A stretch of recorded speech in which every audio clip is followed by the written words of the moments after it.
मेरे दोस्त, शादी विवाह की सीजन चल रही है, तो आप जिस लड़की से शादी करोगे तो उस लड़की वाले से आप दहेज मत लेना। अगर आप ऐसे काम करते हो, दहेज लेते हो, तो फिर वो जो बहू लाओगे, दहेज वाली बहू, वो आपकी इज्जत कभी नहीं करेंगे। और जो आदर्श शादी होंगे ना, उसमें लड़की आपकी बहुत इज्जत करेंगे, बहुत ज़्यादा ही। कितना बताऊँ उतना कम है, क्योंकि वो आपके नज़रों में, आपके नज़रों में या उसके नज़रों में, दोनों की इज्जत एक जैसी रहेंगे। अगर आप दहेज ले लोगे तो बहू के नज़रे में गिर जाओगी, लड़की के नज़रों में गिर जाओगे। फिर वो आपको बात बात पे ताने देंगे, और ख़ास करके वो बहू आपको बुढ़ापे में भी कभी भी इज्जत नहीं करेंगे। बोलेंगे तूने मेरे माँ बाप को इतना सताया था, शादी के टाइम पे दहेज लिया था, तो हम तेरे माँ बाप को क्यों करें। सास ससुर को बहुत तकलीफ़ देती है वो बहू, मैंने आँखों से देखे हैं। और लड़के को भी तकलीफ़ देते हैं, बात बात पे सताने मारते। तुम कौन से अच्छे हो, तुम तो दहेज लिए हो, तुम कौन से साधु महात्मा हो।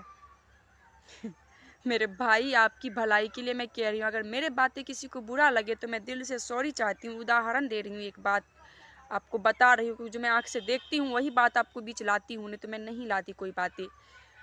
तो दोस्त, अगर अच्छा लगे तो यूट्यूब से हो तो सब्सक्राइब कर लेना, अगर फेसबुक से हो तो फॉलो कर लेना, ठीक है। मेरे कहने का मतलब यही था आप लोगों के बीच, जो मैंने बोली हूँ, ध्यान देना इस बात पे। हम अपने बेटे को इसीलिए पालते पोसते हैं, पढ़ाते लिखाते हैं, कि बड़े होकर जब शादी करेंगे तो अपने बेटे को बेच लेंगे किसी दहेज वालों को हाथे। और वो भी मुंह मांगा दहेज लेंगे उससे, मतलब मुंह मांगा कीमत लेंगे अपने बेटे को बेचने के लिए। जो समझदार लड़का है वो समझ जाता है कि हाँ यार, मुझे बेचा जा रहे हैं, तो बिको मत। किसी को लाते हो, लड़की लाते हो, तो लड़के मोल की हो जाते हैं, लड़के। लड़की वाली, फिर कोई कोई लड़की वाले समझने लगते हैं हाँ कि तुम्हें पैसा किस लिए दिया, तुम्हें मोल की किए हैं, हमने खरीदे हैं तुम्हें, ऐसे भी बोलते हैं, ठीक है। तो प्यार वाली रिश्ता अपनाओ, ना कि दहेज वाली रिश्ता अपनाओ। आजकल बहुत सारी लड़कियों को ऐसा हो गई, जो ऐसा मरी थी दहेज के लिए, एक और लड़की मरी थी दहेज के लिए, 2 महीने शादी की नहीं, उसे मार दिए, कत्ल कर दिए गए। तो ऐसे ऐसे दहेज की दरिंदगी होते रहते हैं दोस्तों। दहेज की दरिंदगी से बचना चाहिए आप लोगों को हमेशा ही। मेरी बात अगर बुरा लगे तो मुझे माफ़ कर देना, और कैसा लग रही बातें अच्छा लगे कैसा लग तो शेयर करना, कर। और अपने बेटे को मत बेचना। और आज से कसम खा लो कि दहेज नहीं लेना, ताकि अपने बेटे को मोल की करते हो आप लोग, ठीक है। लड़कों, मोल की होने से बच जाना, मेरे बातें सुन लो, मोल की होने से बच जाना, नहीं तो बहुत सारे लड़के आपको गुलाम बना के रखेंगे। चप्पल जूता खाते रहना बुढ़ापा तक, लड़के भी और लड़के के माँ बाप भी। लड़की जो दहेज लोगे, चप्पल जूता खाओगे।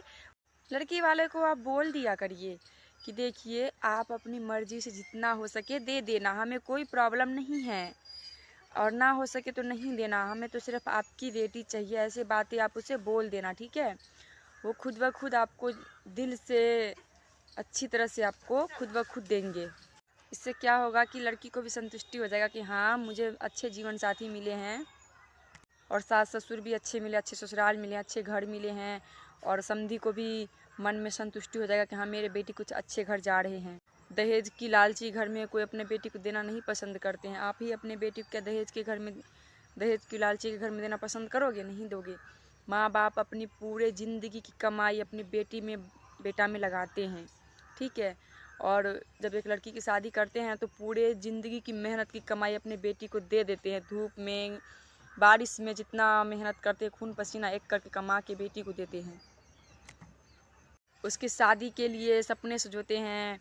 जब बेटी पैदा होते तभी से सोचते हैं कि हाँ यार, इसकी दहेज देना है। आजकल हमारे भारत में बेटियों की इज्जत नहीं मिलती। क्यों नहीं मिलती है? क्योंकि वो जानते हैं कि इसको दहेज देना है, वो हम कहाँ से दे पाएंगे, ये क्यों आगे, उससे आफत समझते हैं। अगर दहेज लेन देन हमारे भारत में बंद हो जाए, कोई अपने बेटी को ना नहीं समझेंगे कि बोझ हैं सर के, वो लक्की फील करेंगे कि हाँ, हमारे घर लक्ष्मी आई है, ठीक है ना। आप जो बहू लाते हो तो उसे खरीद के मत लाया। आजकल दहेज की मामला वैसे दिन प्रतिदिन बढ़ते ही जा रहे हैं। जहाँ देखो वहाँ पे बाइक तो लेते ही हैं, सोना तो, गोल्ड तो लेते ही हैं। ऊपर से उन्हें कम से कम आजकल की लड़कियों की शादी करते हैं हमारे बिहार में तो 7, 8, 10, 15, 20 लाख तक पहुँच जाते हैं खर्चा। एक गरीब इंसान कहाँ से लाएंगे दोस्त? आप जो दहेज ले रहे हो, आपके पास भी तो बेटी होगी, आपको भी उतना देना पड़ेंगे। और आप नहीं लोगे, कहोगे अपने बहू वाले को मायके वाले को कहोगे कि देखो हमने भी अपने बेटी के शादी करना है, अगर हम दहेज लेंगे तो आपको भी हमें भी दहेज देना पड़ेंगे, ठीक है ना। तो पहले ये करो कि आप दहेज लो ही नहीं, तो आपको भी बेटी से कोई शादी करेंगे तो दहेज नहीं लेंगे, कहेंगे हाँ ये आदर्श फैमिली है, ये दहेज लेन देन नहीं करते, तो हम भी दहेज नहीं लेन देन करेंगे। लेकिन क्या होता है, कुछ लोग ऐसे करते हैं कि लड़कियां को शादी कर लेते हैं बिना दहेज के भी या फिर दहेज लेके भी, और उस लड़की को मार देते हैं दहेज के लिए, ताना देते देते हर चीज़ की तकलीफ देती है। सामाजिक तौर तरीके की बात है दोस्तों, ये हर चीज़ के मानसिक टॉर्चर, शारीरिक टॉर्चर करते हैं दहेज के लिए, और फिर लास्ट में उसे जला देते, जिंदा जला देते हैं या फिर कत्ल कर देते हैं। मैंने अक्सर ऐसे ऐसे मामला देखे हैं, अपनी आँखों से देखे हैं, अपने गांव के बगल गांव में भी देखे थे ऐसे मामले, दहेज के मामले। तो प्लीज़ आप लोगों से विनती है, दहेज ना लेन देन करें।